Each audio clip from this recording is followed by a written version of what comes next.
Hello guys, आज हम ancient history का नेक्स्ट टॉपिक पढ़ेंगे, जैन धर्म।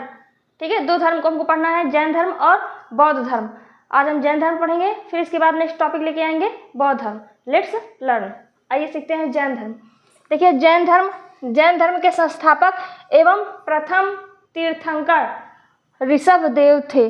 ठीक है, जैन धर्म के संस्थापक एवं प्रथम तीर्थंकर ऋषभ देव थे। अगर हम संस्थापक की बात करें तो ऋषभ देव जी, क्योंकि प्रथम तीर्थंकर यही थे। लेकिन अगर हम वास्तविक संस्थापक, जैन धर्म के वास्तविक संस्थापक की बात करें तो महावीर स्वामी, जो कि जैन धर्म के 24वें तीर्थंकर हुए थे। ठीक है, अभी तक कुल 24 तीर्थंकर हुए हैं। ठीक, ये तीर्थंकर शब्द, तीर्थंकर एक शब्द है ना। तीर्थंकर क्या होता है? तीर्थंकर उन्हें कहते हैं जो तप के द्वारा अपने आत्मज्ञान की प्राप्ति कर लिए हो, तीर्थंकर कहलाते हैं। ऐसे ही समझ सकते हैं ऑनलाइन में हम लोग कि तप के द्वारा आत्मज्ञान की प्राप्ति कर लेना ही तीर्थंकर कहलाता है। ठीक है, आगे देख लेते हैं। जैन धर्म के संस्थापक एवं प्रथम तीर्थंकर ऋषभ देव थे। इंपॉर्टेंट पॉइंट कवर किए हैं। कुल 24 तीर्थंकर हुए, टोटल 24 तीर्थंकर हुए।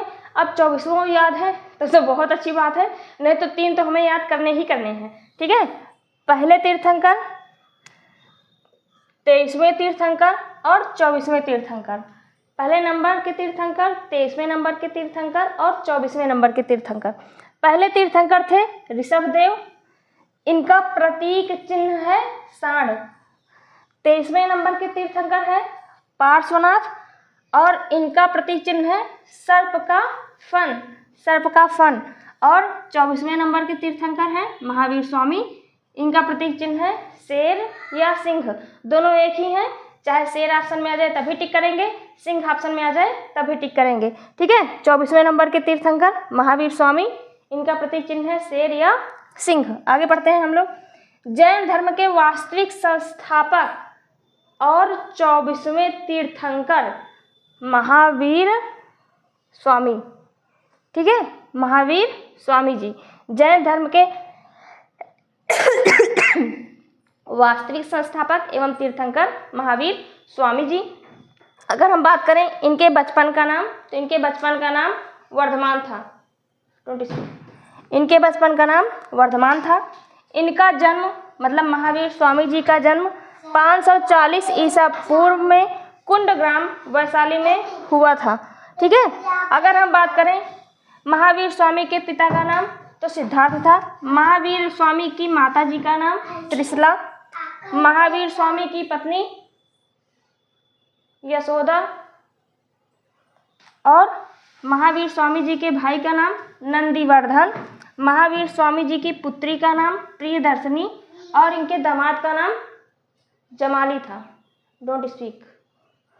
ठीक है, आगे देख लेते हैं। अगर इनके आध्यात्मिक जीवन की बात करें महावीर स्वामी जी के, तो 30 वर्ष की उम्र में संन्यास जीवन को स्वीकार लिया था इन्होंने।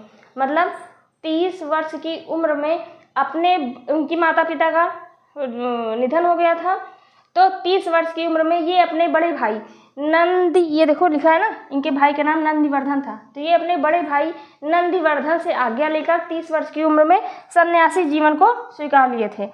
और 12 वर्ष की, कितने वर्ष की? 12 वर्ष की कठिन तपस्या के बाद ऋजुपालिका नदी के तट पर, मतलब ऋजुपालिका नदी के किनारे साल वृक्ष के नीचे ज्ञान की प्राप्ति हुई। ठीक है, और जैन धर्म में जो ज्ञान की प्राप्ति होती है उसे कैवल्य कहा गया। ज्ञान की प्राप्ति को क्या कहा गया? कैवल्य नाम दिया गया, कैवल्य। ठीक है, जैन धर्म के ज्ञान की प्राप्ति को कैवल्य कहा गया। आगे, इसी समय ये जब इनको ज्ञान की प्राप्ति हो गई, ठीक है, तब इनको अरहत मतलब पूज्य, निर्ग्रंथ मतलब बंधनहीन और जिन मतलब विजेता कहलाए। ठीक है, जब इनको ज्ञान की प्राप्ति हो गई तब ये अरहत मतलब पूज्य, निर्ग्रंथ मतलब बंधनहीन और जिन मतलब विजेता कहलाए। आगे देख लेते हैं। इन्होंने, महावीर स्वामी जी ने अपना पहला उपदेश राजगीर में दिया था और अंतिम उपदेश पावापुरी में दिया था। ठीक है, महावीर स्वामी जी ने अपना पहला उपदेश राजगीर में दिया था और अंतिम उपदेश पावापुरी में दिया था। अगर बात करें कि प्रथम भिक्षु कौन थे, तो इनके दामाद जमाली ही महावीर स्वामी जी के प्रथम भिक्षु थे। ठीक है। और महावीर स्वामी जी जो अपने उपदेश दिए वो प्राकृत भाषा में दिए, इसको याद रखना, क्योंकि जब हम बौद्ध धर्म पढ़ाएंगे तो उसमें जो बौद्ध जी हैं उनमें आता है पाली भाषा, जबकि जैन धर्म में प्राकृत भाषा। इसको याद रखिएगा, महावीर स्वामी ने अपने उपदेश प्राकृत भाषा में दिए थे। आगे महावीर स्वामी जी त्रिरत्न दिए, कौन कौन से? सम्यक दर्शन, सम्यक ज्ञान, सम्यक आचरण, ये इनके त्रिरत्न हैं। याद रखिएगा। 72 वर्ष की आयु में इनकी मृत्यु को निर्वाण कहा गया। 72 वर्ष की आयु में इनकी मृत्यु 468 ईसा पूर्व में बिहार राज्य के पावापुरी में हुई। यही पावापुरी में इन्होंने अंतिम उपदेश भी दिए थे ना, तो पावापुरी में हुई। स्वामी जी के दो प्रमुख अनुयायी थे, स्थूल भद्र और भद्र बाहु, ये दो प्रमुख अनुयायी थे। स्थूल भद्र श्वेतांबर कहलाए और भद्रबाहु दिगंबर कहलाए। ठीक है। श्वेतांबर मतलब ये श्वेत वस्त्र धारण करने वाले अनुयायी में से थे, और जो दिगंबर कहलाए वो नग्न रहते थे। ठीक है।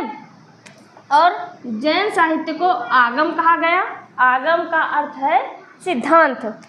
इसमें 12 अंग, 12 उपांग, 10 प्रकीर्ण, 6 छेद सूत्र और 4 मंगल सूत्र थे।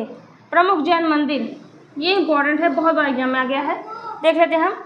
राजस्थान के माउंट आबू में दिलवाड़ा के प्रसिद्ध जैन मंदिर है। कहाँ? राजस्थान के माउंट आबू में दिलवाड़ा के प्रसिद्ध जैन मंदिर है। मध्य प्रदेश में चंदेल शासकों ने खजुराहो में जैन मंदिरों का निर्माण करवाया। तीसरा,